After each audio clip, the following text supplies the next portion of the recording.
waaw léegi nit ñi ñoom ñoo war ñu Sénégalais ci boppam ñoo war a setal dëkk bi mais du gouvernement day def moyen ba pare gars yi di saltel loolu rek moo fi nekk. waaw parce que léegi gars yi ñoom ñooy discuter ci affaire étranger yi entreprise étranger yi ñuy jox marché yi dañ leen di xeex mais ñoom ñoo dàq liggéey Sénégalais lañ jox liggéey bi moo tax mu liggéey ko liggéey bu baax. waaw parce que duñ ko liggéey qualité duñu liggéey qualité dañuy lekk xaalis ba pare duñu liggéey qualité jogo baax. man ñu may dénoncer mooy doomu Sénégal yi ñu jox liggéey parce que ñoom chaque jour ñoom ñooy kaas ne nan leen jox marché yi te buñ leen joxee marché yi duñ ko continuer waaw te gi nga koñ bi depuis boobu ba léegi def nañ canalisation yi mais dara du dem gisoo depuis xaw ma ñaata at a ngi nii mi ngi nii lii daal si ñan lay njëkke gouvernement bi di jël ay sanction rek ci ñoom lay njëkke waa directeur yi ñuy jox marché yi ñoom ñu xool nan la ñuy def ak ñoom ba xam dañ leen sanctionné wala ñu leen fay dindi teg ku gën non population mënuñu leen sanctionné il faut parce que population bi xaalisu population bi la mais population bi il faut député yi leen fiy toogal kaasal leen tak moo tax lii yëpp problème yi yëpp ab waa maintenant ñoo leen di ziar di leen sant mais am na loo xam ne rafetul xool ñëpp a dig xool leen ñëpp a dig ñooy day def ay canalisation te fii benn canalisation baax fi xoolal fii boo fi tegoon gaal sax day dem fan lañ jëm ñu ne le monde en marche nañ dagg nii ñu xool dara baaxoo xoolal fii ñëpp a inondé wala déet gaa tam kii Tamsir a ngi gars yi dama leen di yoole comme dañuy duur rek léegi ma grand tama ngi nii léegi lay wax ci inondation bi inondation bi de moom dañuy ñaan yàlla rek mu jóge fi dañuy ñaan mais léegi gars yi li ñu doon liggéey nii ban sens la am kon waaw liggéey bi moom vraiment moom da ngay waaru quoi liggéey bi moom vraiment dafa handicapé ñëpp da ngay waaru quoi ñëpp a inondé waaw ñëpp a inondé kër yëpp fees na merci beaucoup d'après man bi ma laajee gars yi tam ñoom dañ ne ñoom pare gu ñu si liggéey bi lan mooy problème bi ñu ñëpp ñu dig waaw mais comme liggéey boo xam ne ñoom ñoo ko soqe kañ daanaka comme ñoom dañu waxoon ne donc man amoo si benn avis boo xam ne mënu ma ne kii inondation bi dafay comment dire nañ koy waxatee ne benn at lay dire wala 2 ans wala 3 ans xaw ma si dara donc bi ma laajee gars yi di liggéey nee nañ ñoom dañu war a jël Gueule Tapée Médina Rebeuss comment dire Gibraltar ak fële ni ñu koy waxati waay Colobane loolu la ñuy wax donc ñoo ko gisandoo. avec tout ce qu'ils ont fait. ak li ñu déployé tout c'est zéro. léegi fan la jëm léegi. waaw mais mooy li ñuy wax rek dañoo liggéeyal quoi donc maa ngi dégg sax ñu ne promoteur bi nga xamante ne dafa ko kii woon sax moom dafa mujjee daw si lu ma dégg si wax nit ñi quoi donc daal affaire daal doy na waar daal ñoo yéemi na trop waaw amin gis ngeen salaamaaleykum mbokk yi yéen a ko gisandoo si mooy kër Omarien kër Thierno Mountaga Tall te ndox baa ngi nii kenn amul foo jaal oto yëpp indoon nañu kaa dem moo woon leen gisoo ñu ngi nii ci ndox bi la ñuy xuus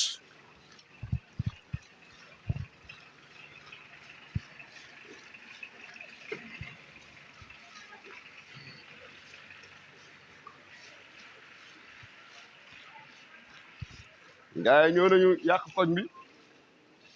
gaa yi ñoo nañu yàq koñ bi ñoo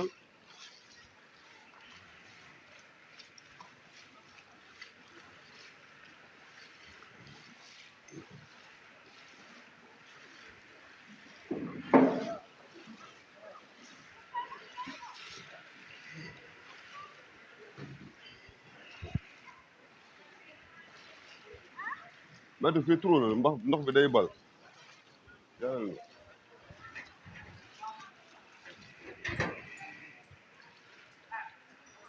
jëlal ma nii xool leen fii c'est la famille omarienne Tall te rien ne bouge tout est inondé kenn mënul dem kenn mënul génn nit ñi mën dem marché kenn mënul def dara jëlal ma oto yëpp yàqu nañ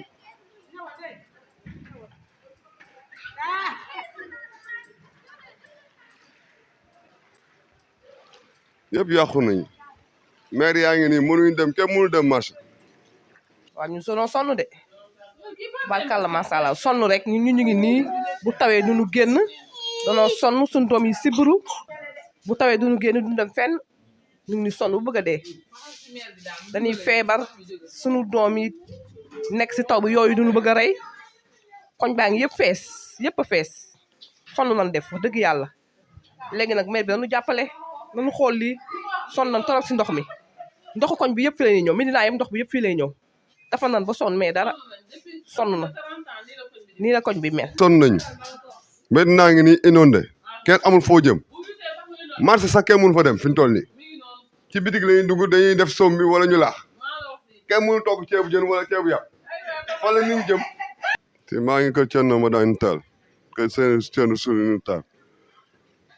fi yëpp a inondé kenn amul foo jàll. asalaamaaleykum mbokk yi maa leen ziar maa ngi fii rue 19 angle 14 buntu kër Thierno Madani Tall ñu bëggoon xool situation ndox bi ak canalisation yi niñ doon liggéey ñu xool ndax liggéey nañ ko wala liggéeyuñ ko lépp yàq nañ ko koñ bépp indoon nañu tey kenn du añ ñëpp soom bi la ñuy reeree ak laax kenn mënul dem marché naa leen paas nag ñaari nit ñuy nekk si ay mbokk ci boor kër sëñ bi ñu wax ak yéen ñu wax leen li fi xew. salaamaaleykum ndox mi fii kër kilifa la ndox mi warul mel nii fii ñaari kër ñoo xam ne Sénégal yëpp xam nañu ko kër El Hadj Malick Sy mu ngi fi kër El Hadj Cheikh Omar mu ngi fi kër gi waru tali bi warul mel nii. salaamaaleykum wa rahmatullah comme ni ko Papa Samba Cissé waxee rek ndox mi ñun ñoo ko gisandoo ñun ñëpp kenn ku ne gis nga ko mais lii rafetlu wuñ ko ci kër kilifa diine yi parce que soo gisee lii fii nii kër kilifa bu mag a mag Sénégal ñëpp ko xam canalisation lañ doon defar gas tali bi yëpp gis nga tali bi du mu mel affaire bu mu tawee nag gis nga ndox mi du mu mel amul benn koñ booy dugg Médina te melul ni rawatina fii nag taalibe dañuy génn xale yi dañuy génn fu mu toll nii xale yaa nii kenn mënul traverser dem fee ci bitig ba ñëpp a ngi ci biir kër yi toog ndax lu ko waral ndox mu taw bi suñu sañoon daal suñu sañoon président wala ñu jiite organisation canalisation yi nañ ci jéem a def Pastef jéem cee góorgóorlu ba gis nga kilifa bi sax mu ngi bëgg a génn mais mënul génn ndax ndox mu salte bi vraiment lii rafetluñ ko fii ci Médina maa ngi leen di ziar yéen ñëpp. Niass Abdoulaye maa ngi lay ziar di la jox sa wàccuwaay te kontaan nañ ci yow trop léegi dañ bëggoon nga wax ci inondation bi ak ñi nga xam ne ñoo fi ñëwoon ne dañuy defar inondation bu ndox ñëwatee dara du taa te ñu ngi nii ñëpp dig loo ciy wax. waaw li ma si wax de du bëri parce que man moom dama tàmmut sax di wax ci lii waaye comme ça gis nga koñ bi moom ñun yéen ko ñoo ko gisandoo nii lay mel à chaque fois nii lay mel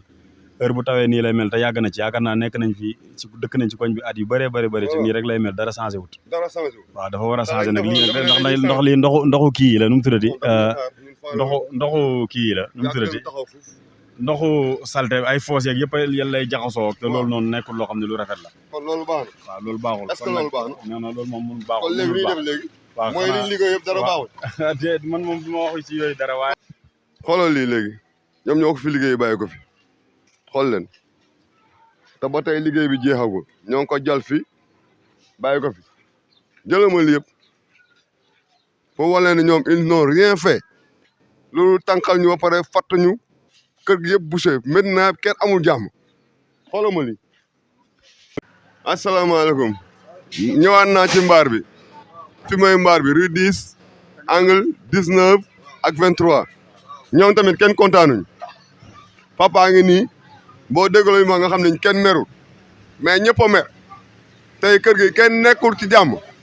papa waxal. fa man de damay laaj lii ban façon liggéey la ban façon liggéey la non benn waay day ñëw indi benn camion xamal la lañ ko wax xamal béton noir yi teg ko kenn xamul ban société la Médina ñëpp dañu sonn moo tane woon bañ ko liggéey ba pare. noonu meloon ndax na meloon sax. moo ñu gënal moo gën li fi ne. doodul benn sax ñun dañu sonn ci lii pendant 3 ans amul benn dara parewul et puis ñu gas caniveau yoo xam ne dañ koy relais avec caniveau bu mag bi mais yooyu def nañ ko seetu ko ay mbalit kan mooy gas ka def ko rax ko defoo ci tuur defoo ci dara pendant 1 an loolu mën a nekk nit ku ci nekk am fulla ci boppam nga yar sa bopp ku lay nax nga xam ne kii daf may nax waaw mënuñu toog fii sama waay dañu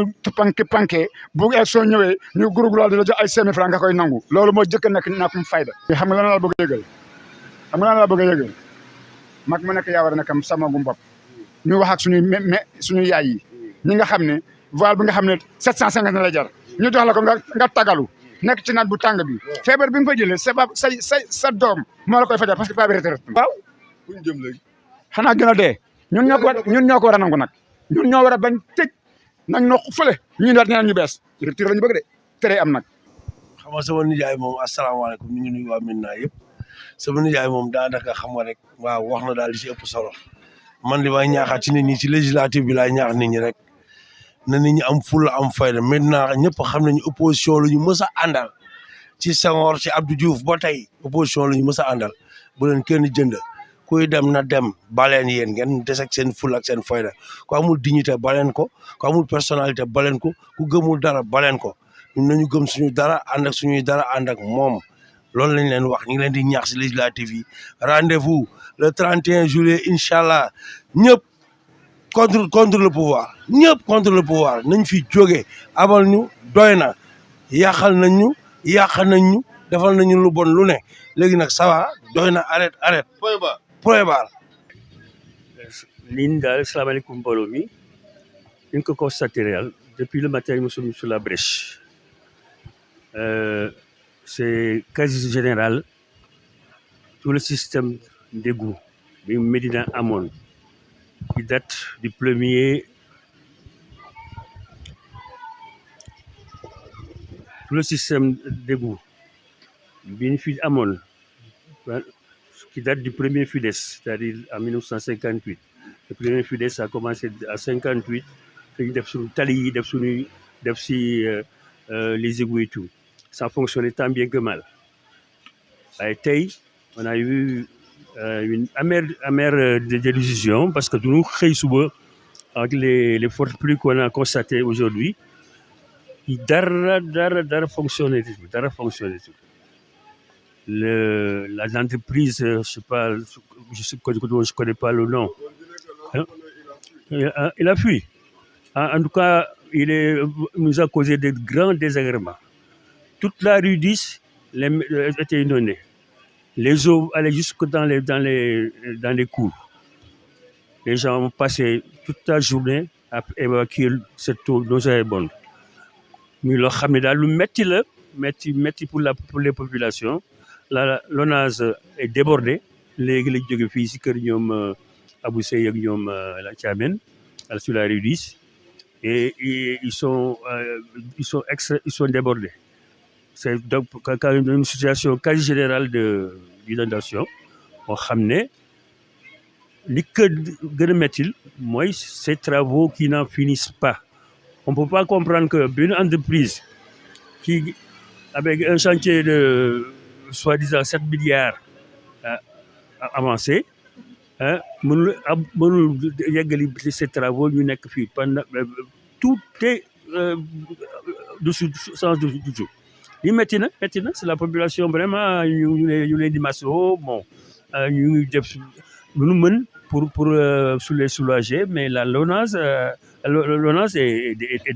débordé bon situation bi nag comme je l'ai dit précédemment, travaux yi ñoo ko aggravé parce que les travaux n'avancent pas, on patauge, on truc te ñu gaspille ëllëg ñu gaspillé amul benn harmonie benn planning planning amul y a pas de planning y a pas de pratiquement parce que ñu ngi nii daal non ñu ngi si daal dans une situation de précarité avancée avec cette entreprise là ñu ngi vraiment ñooñu ko teg parce que tant que soit peu dans le bon vieux temps fii fu tawaan quelles que soient les pluies au bout d'une heure tout était évacué tout dem na yëpp dem na léegi nag ñu ngi nii les maisons même sont inondées toute la rangée là de la rue 10 là tey ils ont passé la journée à évacuer les eaux de leur maison. Non, mais la population, parce que vraiment, bon, c'est en 2022, hein, nous avons cette situation pareille pour un pays qui aspire à l'émergence, c'est grave.